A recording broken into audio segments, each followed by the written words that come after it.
Yeah, absolutely. So I'm Will Lawrence. I'm the defensive coordinator at Nebraska Wesleyan University. It's a Division III school located in Lincoln, Nebraska. So a little bit about me: I grew up in Iowa, small town in Iowa, and then played my college football at Graceland University. Um, Played defensive end there, and then from there, just kind of went into a whirlwind. Coached at California JUCO, coached the NAIA ranks, and then now at the Division III ranks. So it's been a good time. It's been a Cool. long but great 8 years. 8 years. Dang. Time flies. um, Absolutely.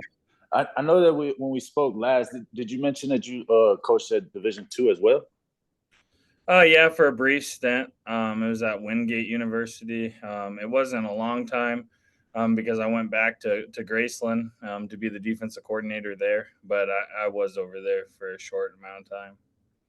Cool, cool, cool. And that's just a wide range as far as outside of Division I. And that's the main thing that I want to cover is just giving these athletes an idea that there's much more, there's options out there outside of the Division I where you see your Alabamas, your UCLAs, your USCs. And that's going to be a small pool of the top athletes, you know? And for as far as like a lot of other athletes that still have aspirations to play at the collegiate level, that you may be able to still play, but it's not going to be on that stage that you would like. But these other options are still good and competitive leagues that you can still compete in. You know? Yeah, no, absolutely. So at Nebraska Wesleyan, even though we're a Division III school, I think people misunderstand the Division III level a little bit. I feel like they think you have to be a 4.0 guy and or be a rich kid to to be. I hate to say it like that, but a really wealthy person to attend Division III, and that's not really the case at all the times. It's a wide range of a pool of money for different academics. You would like a higher academic kid because it is an academic world, but at the same time, there's a lot of great options to play a really good brand of football. Mm-hmm. Especially our conference is very tough. We sent two schools to the Division III playoffs. So I mean that's not a very common thing. So it's still like you were saying earlier, it is a very high level still. But as far as the money standpoint goes, I think where people misunderstand is there's a lot of ways to get money to play Division III football. Like at our school, if you need financial assistance and you get a Pell Grant, you automatically get full tuition to our institution. So Yeah, and you that's crazy. Like as far as being able to have because tuition is a big part of it, and then you put on your room and board to where if you can just get a package together and then all your tuition's covered and then all you have to cover. And I mean, I know that as far as most universities, when you do come in, do they still require uh for you to stay for your freshman and sometimes sophomore year? Yeah, that's still very common to stay on campus early on in your career. Our school, you're fortunate enough that you can move off once you get to a certain age, a certain year in school, things of that nature. But what's kind of cool about Westland is too, we really reward you for staying. So like first year as a freshman, you'll be in dorms, kind of what we experienced, right? But Yeah. then when you're a sophomore, junior, you get to move up to the suites, and then there's townhouse apartments. Then there's apartments across the street. So, I mean, each year you're really changing what you're doing. It's not just a cookie cutter where here's the dorms. You got to stay in the dorms for 4 years. That's what you get. No, here you really get some options. So, I really think that's a great thing for our student athletes because being a student athlete is hard enough. You have to balance time management, all those things, but you'd like a higher level of comfort if you can get it. So, Those are like school options, right? So mm, like what's provided by the school. So even like when you get into a package like we discussed previously, is when you get your tuition covered and you are eligible to stay off campus. How does that save money?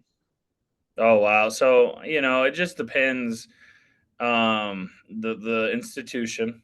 All right. So normally I would say room and board for any college is anywhere between 10 to 15 grand. It is, Yeah. which is expensive, right? Yeah. Expensive. So, I mean, it just depends your location. out where you're at is probably a little more expensive to rent. You might have to get lots of people. Where I'm at in the Midwest, it's significantly cheaper. Yeah, the You cost of know, living is way cheaper for yeah, food rent and rent. not very bad out here. So I would say you could go a long ways to saving a lot of money, especially if you have roommates. Yeah, so you said it's like ranges for room and board ranges from 10 to 15,000. So I'd say on now, average, some might be cheaper, some might be more expensive, yeah, but more I'd say expensive that's a depending on where safe. you're at. Bedroom house probably rents for like maybe 1,200 if that. Yeah, it just depends the location. Out here in Lincoln, because it is a college city, it's probably a little more expensive, but not much. I would say that you could get, I mean, the rent, the utilities, Wi-Fi, everything. I bet you could get that in a house that size with roommates and everything for all of you under 2 grand, probably. Yeah, and then like I remember like especially as far as like you and the boys had like 5, 6 roommates, and you split that 6 ways. That's not gonna come out to 10, 15 grand a year, you No, know. no, no. I mean, for us, that was the good life And because that individually I'm speaking too. Isn't that like individually you're probably gonna spend throughout the year, depending on how much you eat, is you probably cap out at like maybe 5, 6. I would say, yeah, pretty close to that, especially, where we were at in the Midwest. Oh, yeah, it was super cheap. I mean, and we saved Yeah. tons of money. So, but I think that's the thing that people really miss when they're looking at institutions or schools in general is they just look at the price tag and they don't compare and they don't actually truly go through the process to get the numbers. Like the best thing I would advise a student to do, if you really like the school and you really like the football, then I would go through the complete process and actually get numbers. Uh-huh. Because what you have to realize, some institutions they might lower the sticker cost so it looks more appealing, but they're giving you less aid. So how does academics help propel you or seem a little bit more marketable with having good academic criteria? Yeah, I would say, the big thing is it doesn't matter what level. You could even talk Division 1 on this. You need to get it done in the classroom. That's just Yep. I mean, 100%. And people always say that, and my mom always said it to me, and I was like, oh well, I can go anywhere if I'm good enough, and Yeah. you don't get it. If you have good academics, I mean, I would really say the golden number is 3.0. That's It, that's what I'll be telling them. it Because really is. for most colleges, it's 2.5, right? For most Yeah. colleges. But like I tell them, like, why would you want to walk the line? That's one missed assignment, one missed Mhm. grade that puts you behind, you know? So why sit there and give it the chance or risk it as far as if there's something that you really want to do, put yourself above the bar so that you have some room, if something doesn't go your way or something that you slip up, everybody has mishaps, and it's just Mhm. being able to have that cushion so that it doesn't affect what your goals. Oh, 100%. And that's why I say 3.0 because the margin of error is a lot more. If you get Mm-hmm. down to like a 2.5, I mean, some schools could get you in, some couldn't. But at the end of the day, like you said, that's one test score away from now all of a sudden you're 2.4. Maybe you're not viewed in the right light. But I think if Yeah. you get around that 3.0 range, even though I get it, school's not for everybody. It's tough. It's a hard thing. And you might work your butt off and not get a 3.0. I understand that.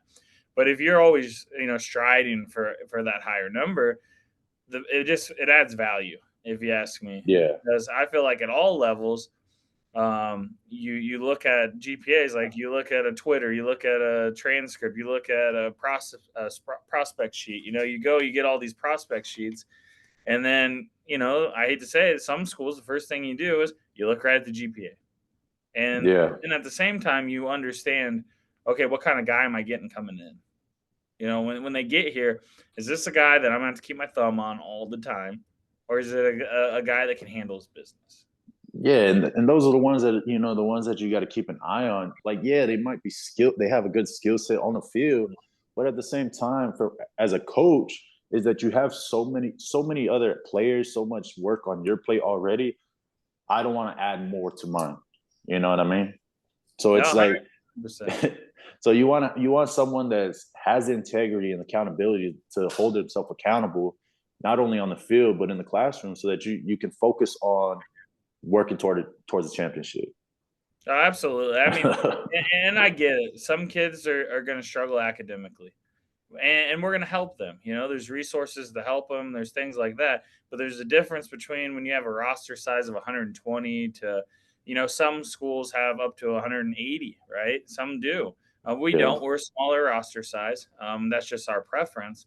But, if you, excuse me, if you have to follow 120 kids around all the time and hold their hand, it's not going to work. But yeah, if there's 10 or 15, then it's manageable. So, but I just can't express, the value of the academics because at the end of the day, I hate to say it, and people don't want to believe it, but you have to understand football is going to end. It's yeah. going to end. I don't care if you go to the NFL. It's It's inevitable.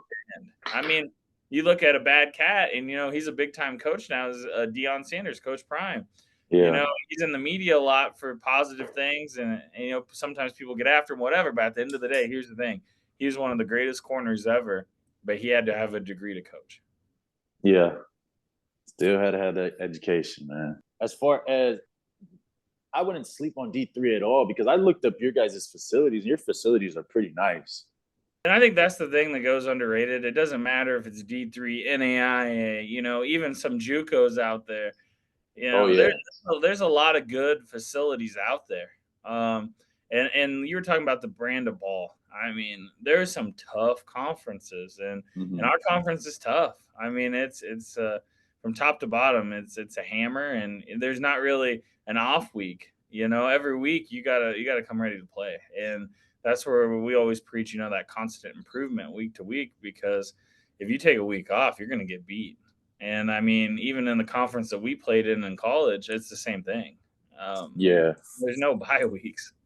And that's the thing that's hard. I think it's hard for athletes to understand is when you really want to take that step, like all these the video games and all the other things. I was like, it's such a slim chance and it's a process in itself. Is that you have to love the game. You have to love the process because you worried about your friends, what they're doing, what they're playing on NCAA, what they're doing this weekend, where you guys may not be on the same path. And as far as the path that all these athletes, especially as far as in my world, that you guys talk about, it's it's a small window that you're trying to shoot your rock through, you know, and you got to do everything in your power to make sure that your aim is on point and you're walking the right path and talking to the right people because it's easily to be misled or distracted because there's so many distractions out there. That's ultimately going to help you, especially when you do end up finding that opening and being able to take that next step, is because a lot of the people that you're worried about socializing with, the the school that takes interest in you is not taking your whole group, you know. So you have to find that separation and being able to do what's best for you as an athlete, but also as a student, you know.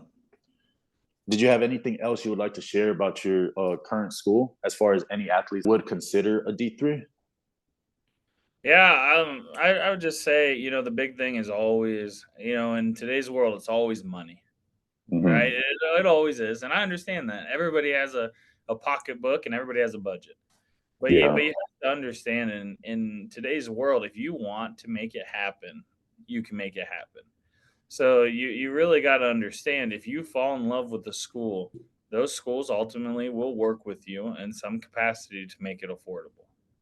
You know, Mm-hmm. there's always a way, but you have to understand sometimes that's a process. It's not just okay, they didn't give me the offer today, so that means they don't love me. Sometimes Yeah. it's just a process. So and not just our school, but I would say all schools. I think that's important to understand. You want to attempt to go to the best university you can for you, not for anybody else. It's not always about the football. It's not always about XYZ. It might be this one has my major, but this one doesn't, and I think that's really important to understand, especially because you touched on it a minute ago. It's not, well, hey, what's my boys doing over here? Because at the end of the day, eventually your paths are going to change. And if you really want to Mm-hmm. maximize who you are as a person, as an athlete, as a student, whatever it is, sometimes you have to do your own thing in a way to be successful. Yeah, most definitely. You know, and especially as far as not only in the classroom, but like when you talk football, it's such a technical game, and the ones that understand as far as working on their craft consistently, it those are the ones that you start to see that start to separate themselves from the pack that just consistently do things right, you know? And it's little things, right? As far as like talk about D line, consistently working on your strike path, consistently working on your first step. And it's just those little things that add up to great moments. Yeah, and I just think, I mean, us right here is the best example of it all Mm-hmm. because, I felt like both of us worked extremely hard to get where we got, but in different paths, right? I mean, I was a 6'1", 255 pound D lineman that had to work really hard to get to just, I hate to say it, but playing at NAI, Mm-hmm. that's what it took. But you look at different paths, you had to work really hard and you had better measurables than me by far, but through your hard work, it helped elevate you to a higher level. Yeah, most definitely. And it just I think it has a lot to do with not only as far as you as an individual, but it gets back to the people that you surround yourself with, you know? I really think that's the key because it didn't matter, in your case, it didn't matter if you were at Graceland or where you ended up at Hawaii. It didn't matter. It's about the moment, right? It wasn't, okay, I'm doing this because I might have an opportunity to go Division 2. I might have an opportunity to go D1. It was in the moment, it's get better. Just get Mm-hmm. better just how do I improve my individual ability in the moment to get better? It's Yeah. not, hey, I'm here, but I'm half bought in because I'm gonna go here. And I feel like that's where a lot of athletes miss out on it. And You I gotta don't, keep your feet where they're at. You gotta keep them planted and work your butt off where you're at, or you're never gonna ever get to a higher place, or you're never gonna get to, if you're at that place, you're never going to get to that starting lineup. You're never going to get to an all conference status if you're doing it for the wrong reasons. let's say, as far as being coaching from JUCO all the way up to D2, what would you say are some similarities and differences between skill level, recruiting, and resources? Yeah, I would say number one, resources.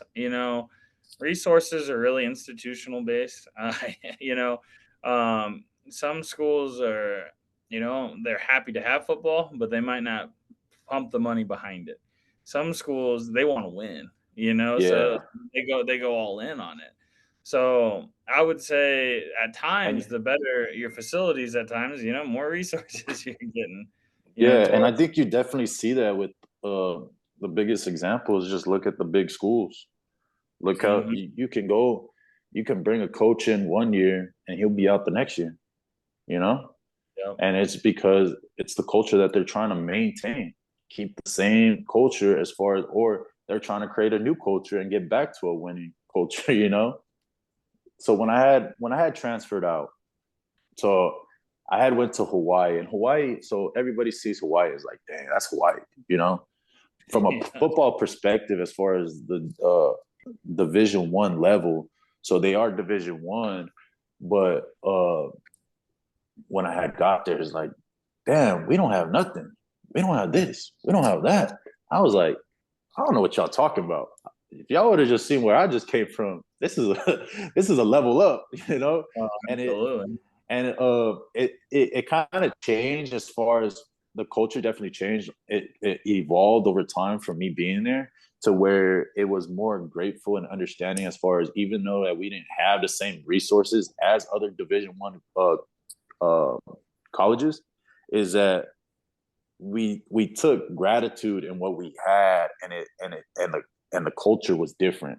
You talk about facilities and you talk about these huge weight rooms, and I think that's great. And yeah, you can get the whole team in there, XYZ, but understand, as an individual, you're going to work in this squat rack. That 45-pound plate is going to weigh 45 pounds. Yeah, I bet you, even here at Nebraska Wesleyan, I bet if you weigh our plates, I bet they weigh the same as they do at Alabama. yeah. I mean, That sounds crazy to say. You're like, what? But it does. A 45-pound plate weighs 45 pounds. It's about the quality of work you're putting in within using that 45-pound plate. It's definitely about the culture that you build. So that I'd say for any athlete that's looking into any school, is just study who you are, study the culture that you want to be about, and find the values and make sure that they align.